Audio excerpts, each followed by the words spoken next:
today with a review from the Dark and Lovely All Natural collection. They just released an all natural line for those individuals that have natural hair and also those individuals that are transitioning from relaxed hair to natural hair. They have 4 products in their line that I was sent to review from naturallycurly.com. Hey girls! And I'm going to share those with you today. The first product is a shampoo. I explained to you all my hair care regimen in some previous videos, so you know I always start with a good wash, something that's clarifying and something that will get my scalp very clean, especially since I'm doing P90X3 now. I definitely need to make sure the scalp is clear from buildup and it's, you know, clean. So I use the tension release hair wash.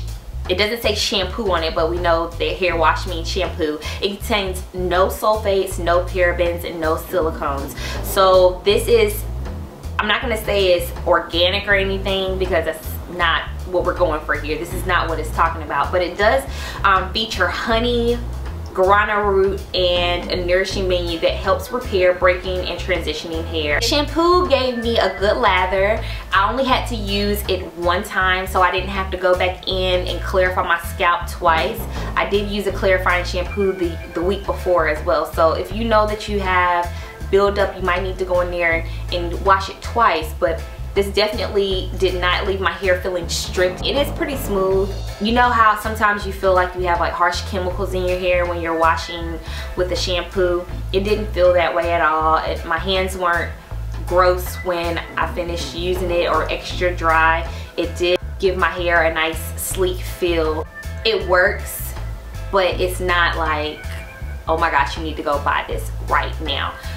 It does work though, and I did like the way that it did leave my hair feeling. Now my favorite out of this whole line, my absolute favorite, is this conditioner. This conditioner is the thickest conditioner I think I've ever used. Well, yeah, maybe.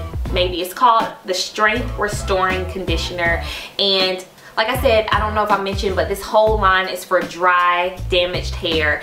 And my hair can be very dry. Number one, I live in a very, very, very cold climate right now. So my hair tends to be extra dry because it's just so cold outside. But also because I have color treated hair. So I want to make sure that I take good care of my hair and keep it very moisturized and infuse that moisture back into it. This conditioner, y'all, my God. It is so thick. It's like the thickest conditioner I've ever used. And seriously, if you don't like clear out the top or, you know, beat on it a little bit, it's not gonna come out. Like, you have to put a little arm work in there. Like, you're really gonna get some muscles trying to get this out. And that's not a bad thing. That is really a good thing because it lets me know that it is thick.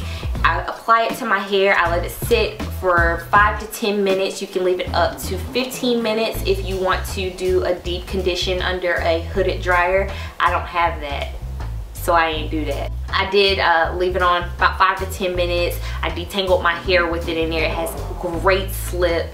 I really like that conditioner. Like, I love it, hands down. After I towel dried my hair and, you know, I let it sit for a little while because I don't like working with really wet hair for certain styles.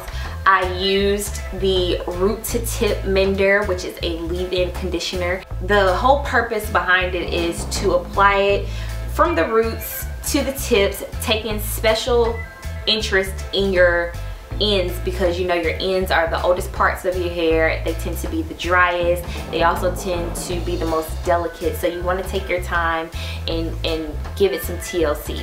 I used this from the root to the tip, and I mean, my hair was already pretty much detangled before I used it, so after I used it, it did give me, you know, sleek hair. It wasn't it's not too creamy, but it's also not too watery. It's like in the middle.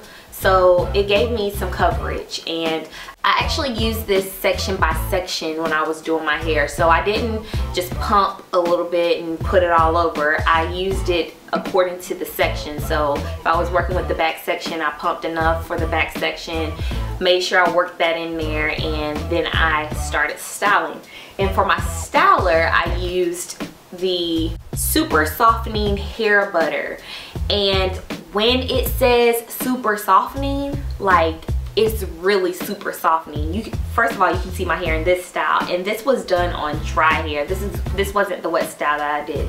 The wet style that I did was more of a twist and curl style, and I will be very honest with you all, if you want to hold that hairstyle a little bit longer or have it, I mean, I think mine lasted for 2 days, but if you want to keep it a little bit longer without having to redo it at night, you might want to use something in conjunction with this, because when it says super soft, your hair is going to be super soft, meaning it might not hold that curl that long.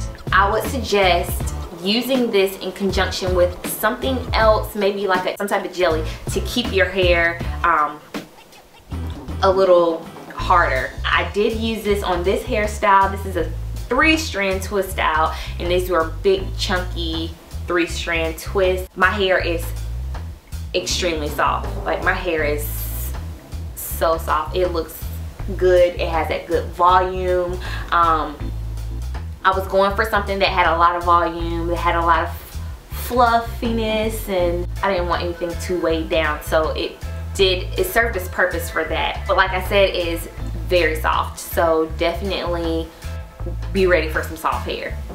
Now, when it comes to the smell of these products, it kind of gives me a smell of like a soapy, perfumey smell. It's a really light smell, but it still has that that perfume type smell. It's not a fruit smell. It's not like a lemon grass. I don't know what honey really smells like, because honey doesn't really have a smell to me, but it's a nice lightweight smell. So I mean, I don't think you will be disappointed per se, but it doesn't give you that like juices and berries smell. Smells are a deal breaker with me, so if it doesn't smell good, I'm definitely not going to use it. But definitely give it a try if you're looking for something new and you want to try a different line. I know we have some PJs out there, product junkies, hey girls, and we like to try different things. I pretty much have found what works for me, but I do not have a problem with trying other things, and I'm glad that I found this, because that conditioner is everything in life. If you have used the Dark and Lovely All Natural line, please leave a comment below. Let me know how you liked it, if you didn't like it, if you did like it, what's your favorite product from that line. If you haven't used that line, let me know what you are currently using. Are you using any Dark and Lovely products? I know when we think Dark and Lovely, we're thinking relaxed hair, and it is okay to think that, because that's what they were known for a really long time. Relaxed hair, hair color, all that stuff. But now that they're trying to go into the natural realm, you have to be willing to just kind of open your eyes a little bit and try to test out different products. I know every product is not going to work for you. Every product does not work for me. So I'm glad that I got to give this a try, and I'm glad that I got to see if it would work for me. Don't forget, you can check out other reviews here on this channel and also on my blog, stillfeatherlaceelephant.com. And you can also follow me on Instagram, Twitter, Tumblr at askpRoy, and on my Facebook page at stillfeatherlaceelephant. As always, thank you for watching, fam, and until next video, peace.